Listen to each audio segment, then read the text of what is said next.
There is a moment in every human life, a single quiet moment that the whole world is completely unaware of. No cameras, no audience, no applause. Just you, a decision, and the terrifying weight of what happens next. Most people never talk about that moment. They bury it, they move on, they pretend it didn't matter. But I want to tell you about a woman who had that moment, and what she did with it changed not just her life, but the way we understand what ordinary people are truly capable of. Her name was Mara Delacroix, and every single morning for 11 years, she woke up at 4:15 a.m., put on a bright orange vest that was 2 sizes too big, and rode the back of a garbage truck through the sleeping streets of a small Louisiana town called Pine Ridge. She was 41 years old. She had crooked reading glasses she bought at a gas station for $1.99. She had a thermos of black coffee that she never let go cold, and she had hands that were calloused and cracked in a way that told the whole story of a hard life without needing to say a single word. Nobody in Pine Ridge knew anything about Mara Delacroix beyond what they could see from their driveways on Tuesday mornings when they rolled their bins to the curb. She was invisible, the way that so many people who hold our world together are invisible. But here is what nobody in Pine Ridge knew. Mara Delacroix could see things in numbers that most mathematicians on Earth could not. And this is where our story truly begins. Mara grew up in a house where the electricity was cut off so often that she learned to do her homework by candlelight. Her father, Raymond Delacroix, was a man who never finished high school, but who was, and I want you to hear this, one of the most intellectually curious human beings who ever lived. Raymond Delacroix didn't have a degree. He didn't have a library card because the library in their part of town was only open 3 days a week, and he worked every one of them. But Raymond Delacroix had something that no university can give you and no amount of money can buy. He had wonder. On Friday nights, when other men in the neighborhood sat on their porches watching the week drain away, Raymond sat at the kitchen table with little Mara on his knee, and they played a game. He called it the invisible pattern. He would pour out a jar of dried beans on the table, sometimes 50, sometimes 200, sometimes just a handful. And then he would say to her in that low, rolling voice that she would spend the rest of her life trying to remember exactly, "Mara, baby, what do you see?" And she would look, and she would arrange the beans, and slowly, quietly, the chaos on the table would reveal itself to her. Groups within groups, relationships, rhythms, things that didn't have names yet, but that her 7-year-old brain felt the way you feel music in your chest before your ears have processed a single note. Raymond Delacroix died of a heart attack on a Thursday afternoon in October when Mara was 14 years old. He was carrying groceries up the front steps. He made it to the top. The bags didn't. And something closed inside Mara Delacroix that day. Something quiet and interior and essential. She finished school, she worked, she married a kind, tired man named Gerald who drove long-haul trucks and was home 12 days out of 30. She raised 2 sons who grew up and moved to cities she could only find on a map by squinting, and she took the job on the garbage truck. Because it paid $17 an hour, it was honest work, and it let her be outside in the mornings when the world was still soft and unhurried. And that, for 27 years after her father died, was the shape of Mara Delacroix's life. Until the notebook. It was a Sunday in March. Mara was clearing out the house of her recently passed mother, a narrow shotgun house on the edge of town that smelled like menthol and decades of cooking.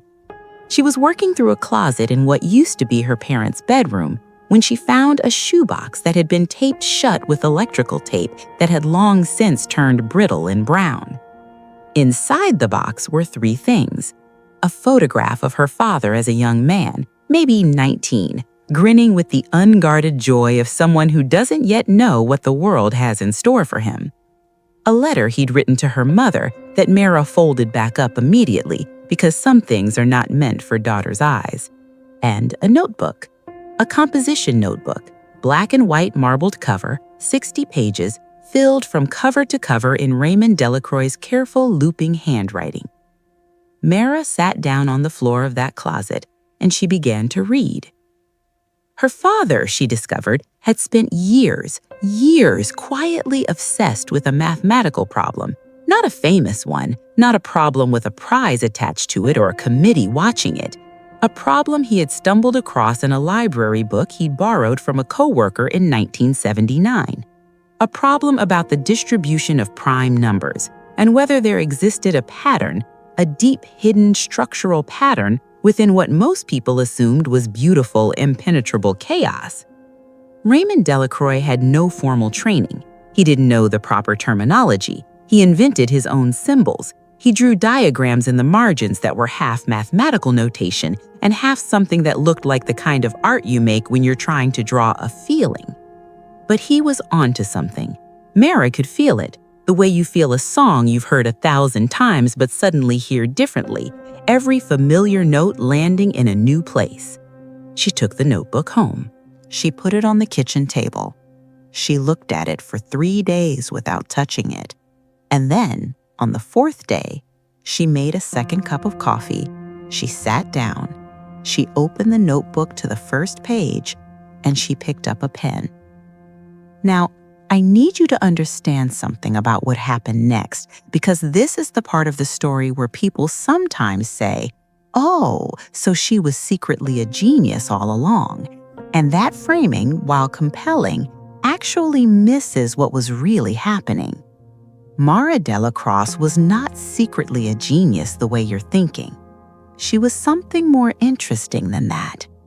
She was a woman who had been quietly, persistently thinking in a particular way, a rigorous, pattern-obsessed way for her entire adult life. Every morning on that garbage truck, watching the logistics of routes and load weights and which neighborhoods generated what kinds of waste and when. Every evening helping her sons with homework, long after they thought they no longer needed it. Every spare moment doing crosswords, not because she loved words, but because she loved the architecture of constraint, the way that limitations, properly understood, could reveal the only possible answer. She had been training without knowing she was training, and her father's notebook was not giving her something new, it was unlocking something old. Over the following 8 months, Mara Delacroix worked on her father's problem every single morning from 4 a.m. to 4:15 a.m., the 15 minutes before she had to leave for her shift. On Sundays, she worked for 3 hours. She filled notebooks of her own. She made mistakes that set her back weeks. She had breakthroughs that made her cry at the kitchen table at 5 in the morning with no one there to see them. She didn't tell Gerald. She wasn't sure why. Maybe she was afraid he would be kind about it in the particular way kind people are kind about things they don't understand and secretly think are a waste of time. She didn't tell her sons. They were busy with their lives, and she didn't want to be the mother who burdened her grown children with her strange hobby. She didn't tell anyone. She just worked and worked. In November of that year, on a Tuesday morning, Mara Delacroix was sitting at her kitchen table at 4:08 a.m., and she saw it. Music begins to rise slowly. She had been approaching her father's problem from the wrong direction, or rather, from the right direction, but one step too far back. It was like trying to understand a mosaic by standing with your nose pressed against a single tile. You needed to step back, but not too far back, because too far back and it just looked like colors and chaos again. You needed to find the exact distance at which the picture resolved.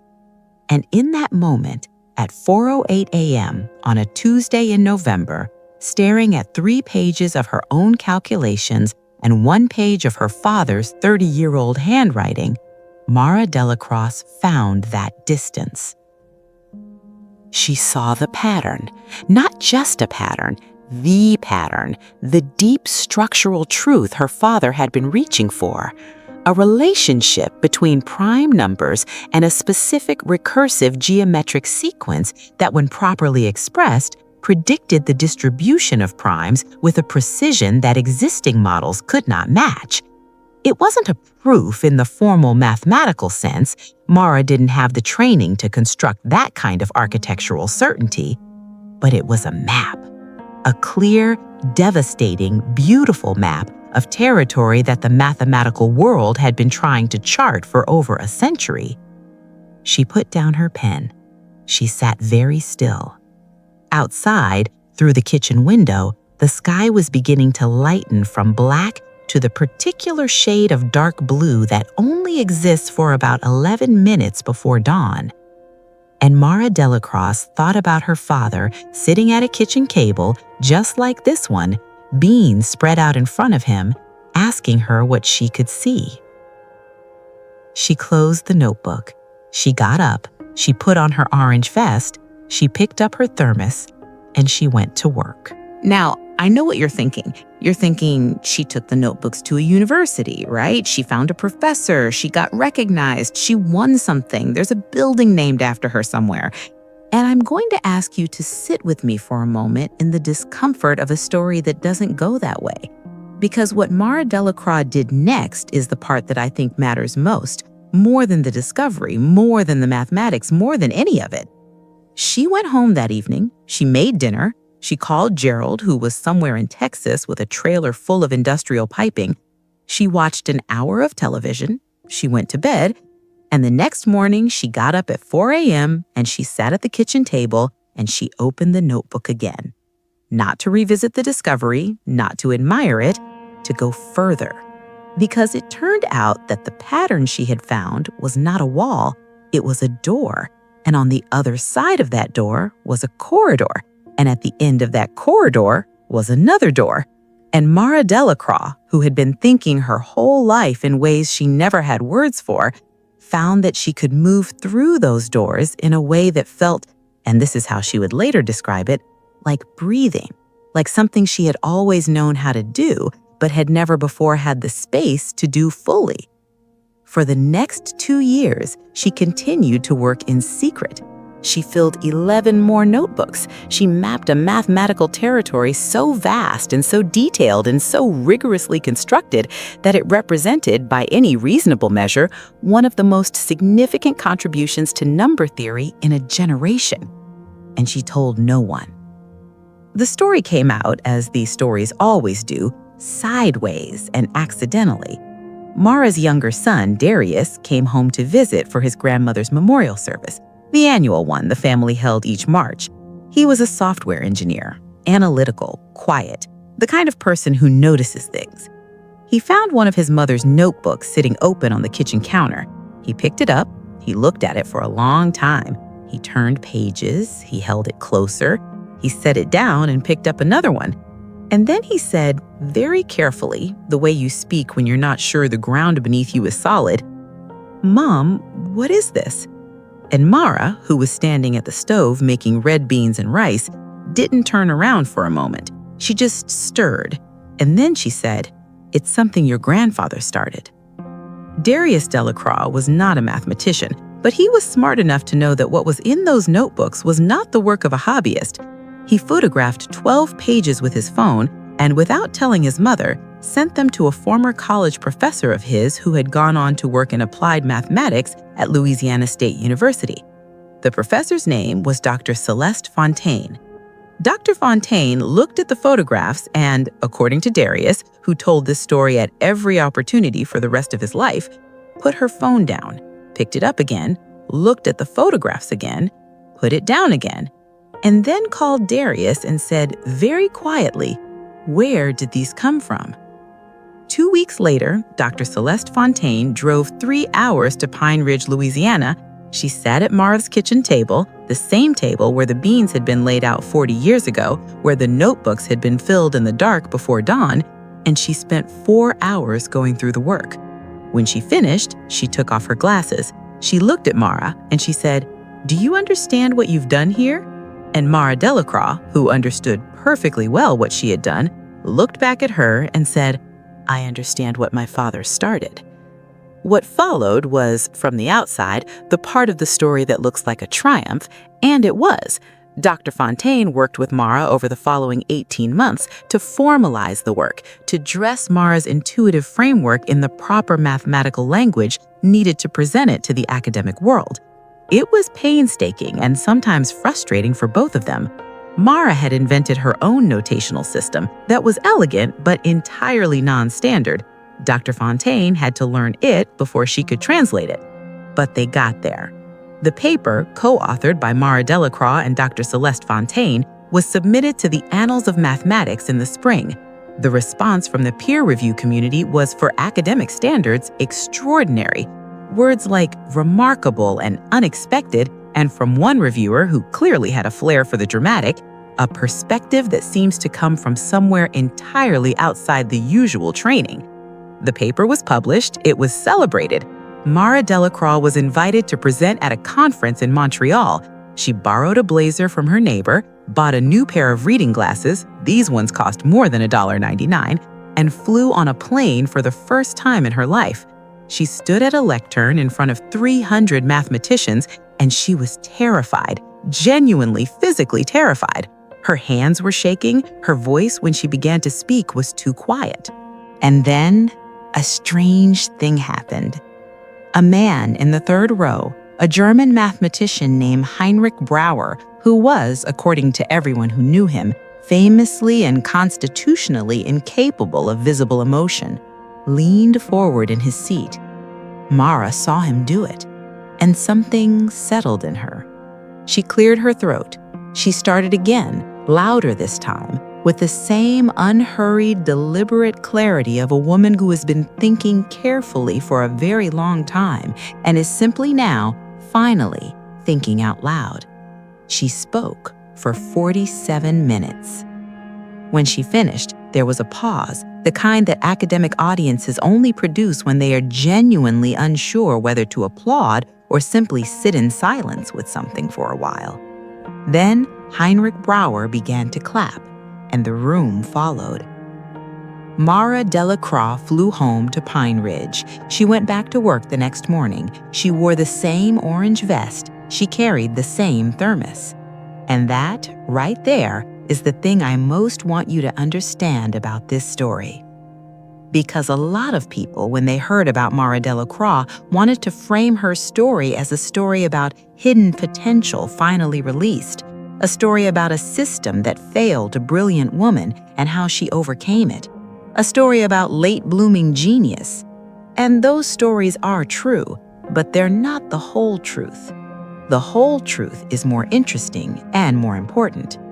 Mara Delacroix did not experience her years on the garbage truck as wasted years. She did not experience her ordinary life as a costume she wore while hiding her real self underneath. She was, in her own telling, a complete person the entire time. What she said in interviews, in the handful of them she agreed to, speaking with the same measured unhurriedness she brought to everything, was this: "My father didn't teach me math. He taught me how to look, and I never stopped looking. I just didn't always have something specific to look at." Think about what that means. She was not waiting to become herself. She was herself every single day, in the orange vest, on the truck, at the kitchen table in the dark. The discovery was not the story. The discovery was simply the moment when the story became visible to the rest of us. And that raises a question that I have been sitting with since I first came across Mara's story, and a question I want to leave with you today. How many Mara Delacroix are there?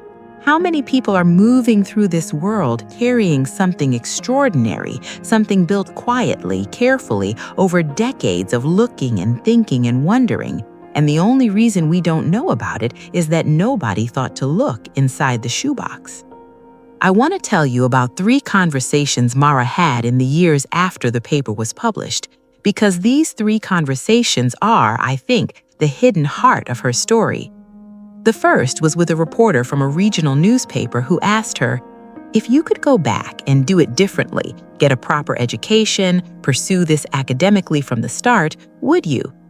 Mara thought about this for a long time. The reporter later said it was the longest pause he'd ever witnessed in an interview, nearly 30 seconds. And then Mara said, "I don't think I'd be the same person who solved the problem. The problem needed someone who had been living sideways to mathematics for 40 years, someone who came at it from outside the habit of how it's usually approached. If I'd studied formally, I'd have learned the right way to look, and the right way to look might have been exactly wrong for this particular thing." The second conversation was with a young woman, 19 years old, studying math at a local community college, who had driven 4 hours specifically to talk to Mara. She sat across from her in a diner, and she said with the particular desperation of someone who is very smart and has been told by the world that smart people look a certain way and she doesn't look that way, "How did you keep going? Without anyone believing you, without anyone even knowing, how did you just keep working in the dark?" And Mara looked at her for a moment, and she said, "It wasn't in the dark, baby. My father was there. Every time I opened that notebook, my father was there." The third conversation was the one that Mara herself said changed her. It was with a woman named Esperanza, who worked in the administrative office at the conference in Montreal. Esperanza had grown up in Venezuela, had studied literature, had come to Canada as a refugee, and was now 47, working a job that paid her bills and left her mind largely unstretched. She had heard Mara speak, and after the reception, she found Mara standing alone near a window looking out at the city, and she said, quietly so only Mara could hear, "I have things inside me too, things I've been building for a long time that nobody knows about. How do you know when it's time to let them out?" And Mara turned from the window, and she looked at this woman who was a stranger and who was also in some deep and wordless way a mirror. And she said, "You already know. You've known for a while. You're just waiting for permission." And then Mara said, "You don't need it. You never did." Mara Delacroix retired from the garbage truck at 63. Not because she became famous. She was never especially famous outside of mathematical circles. She retired because she finally had enough time to work in the mornings for more than 15 minutes. She and Dr. Fontaine published 2 more papers together. They are working on a third. She teaches a free Saturday morning class at the Pine Ridge Public Library.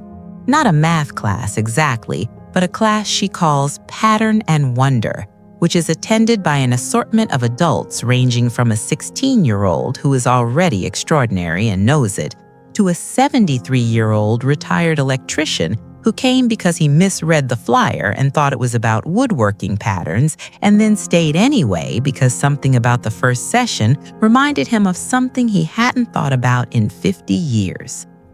She keeps the photograph of her father on the kitchen table where she works. She drinks her coffee black.